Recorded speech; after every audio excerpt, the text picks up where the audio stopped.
The time is 11:45 a.m., December 21st, 2024. I'm allowed to say that the helicopters, the good guys, were so close to the roof that I thought they were going to land.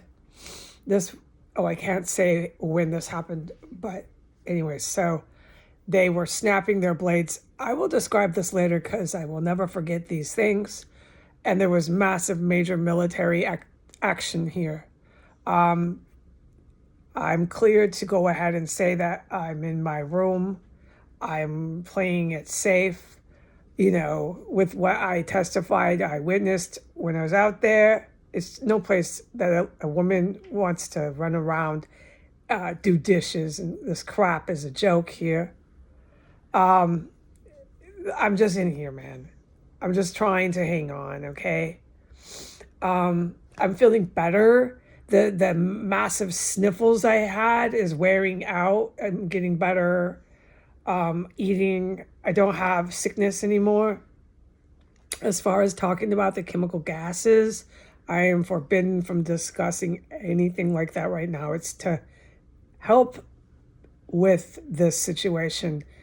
And talking about everything isn't always helping because this is massive criminal charges going on the people guilty of the crimes. So just to say, yes, I want to start a telework program.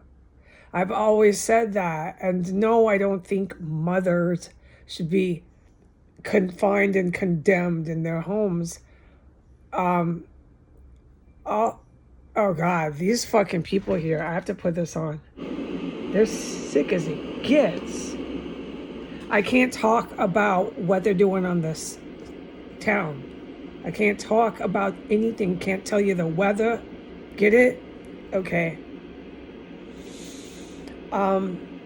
So with this sound machine on and all this fucking painful noises here, I'm going to not go ahead and get into this because it just basically killed it. All the fucking noise, all the fucking bullshit, all the fucking time. All I do is end up cussing, and it just kills anything that you're trying to focus and concentrate on. You can't do that here, okay? But back to my health, I'm feeling okay. Back to the telework program. Of course I want to do that. No, I don't think mothers should be condemned and confined in their homes. All I want to do, all right, with what I can do. I'm not a astroscientist. I'm not a just name it. I'm just not some of these things. So what I can do, I'm not one of these. Here's another example. I'm not a brain surgeon, okay? We got the point? Okay.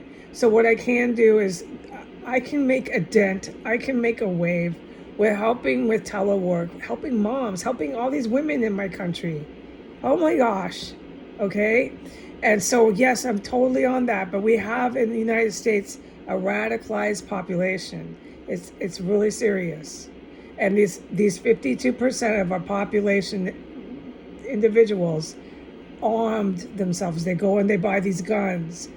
There's major, massive changes. No more guns, okay?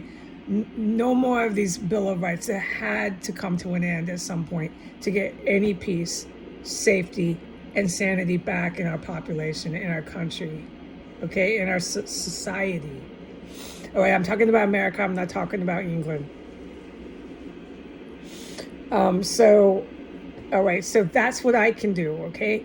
That's this season 1, episode 1 is perfecto. It's exceptional for bring so many women in, okay?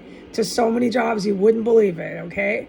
Part-time, yeah, is our goal. And there's lots of details that I can't wait to work with the group on. It's not just me that does this.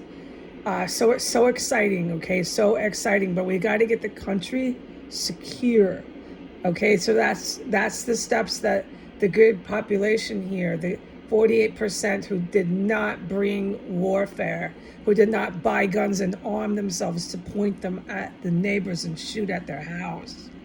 This 48% peaceful, nice people here will have a country.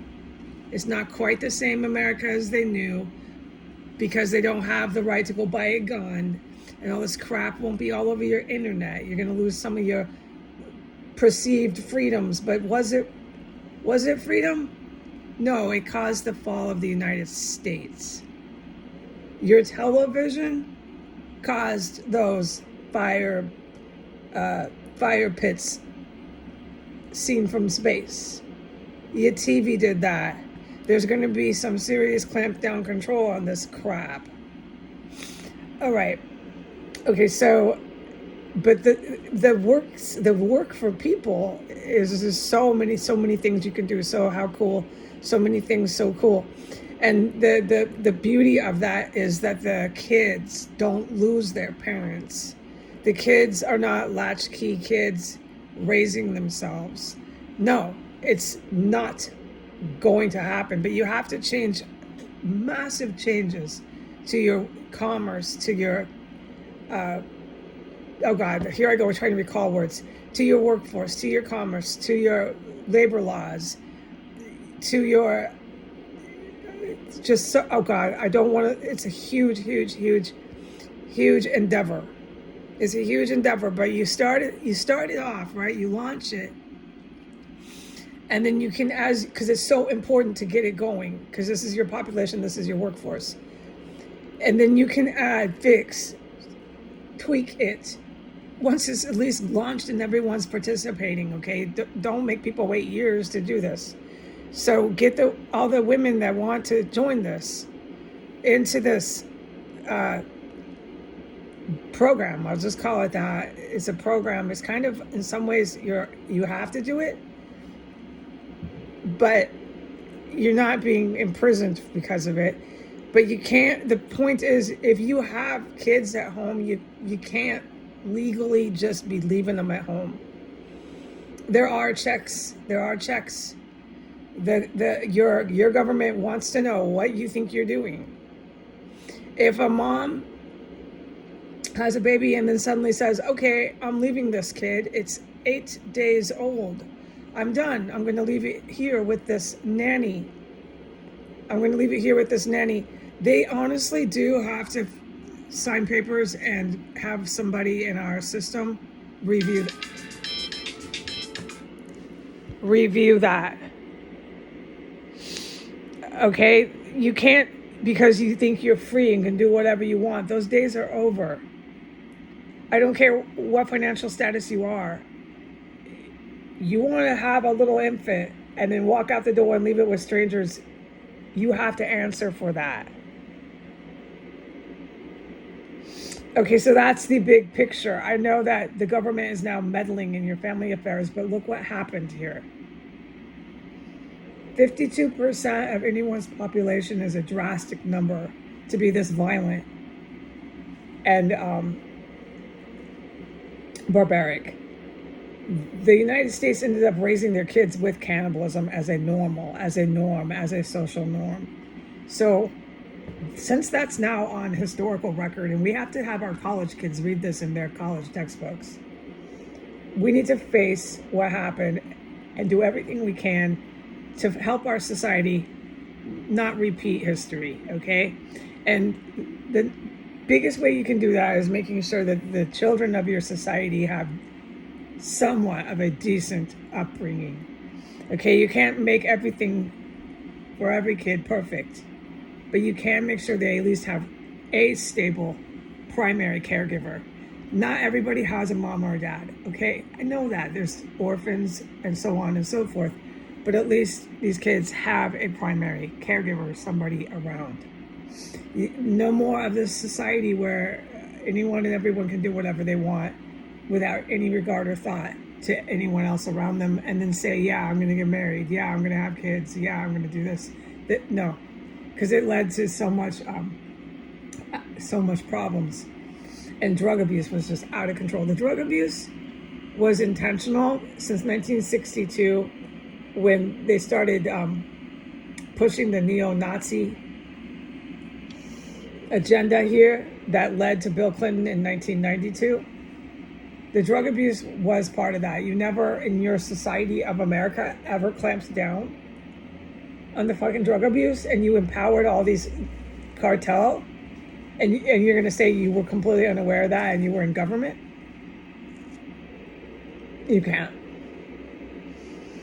And then the only one in our history, I was watching that Hollywood murder program, and it reminded me that the only one in our history that tried to tackle drugs was Ronald Reagan, who was cuckoo. He was literally crazy. Ronald Reagan was a really good guy. He should never have been president, and he was cuckoo. He has a little bit of an imbalance mentally. He was a little kooky. He was an actor. He was an artist. And he started hunting communists in Hollywood.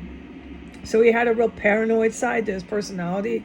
He was turning in and turning everyone over in Hollywood, thinking he was a good American hunting communist. He was a big-time Red Scare guy. And they brought him in since 1962. They had this crap going. They brought him into presidential. And you think that other countries did not notice this about Ronald Reagan? He was cuckoo. So he was the only one that tried to tackle the crack and coke epidemic. So no, I remember this. Ronald Reagan was on a big campaign for that. But you can't be this stupid in America ever again. Say, oh, Ronald Reagan suddenly did it. You need to ask why someone that cuckoo in the executive office, it was only that one that did it. You didn't see this shit coming before that? No, they did. They saw it coming in 1962, and they opened Pandora's box instead of trying to close it. It was to destroy our country because they wanted a white dictatorship. Ever since the fall of Hitler, they wanted it back. There was a lot of people in the United States that did not want to stop Hitler. All right, so they held on and hid out, like the people I was related to in my family, the KKK people. They hung out underground hoping they could get it back. And they tried to kick this stuff in, and that's how Bill Clinton rose to power. And a good way to not repeat history is just to have healthy people who don't have a lot of real serious issues coming out of their childhood. They don't need to go to intensive therapy. We want to avoid that.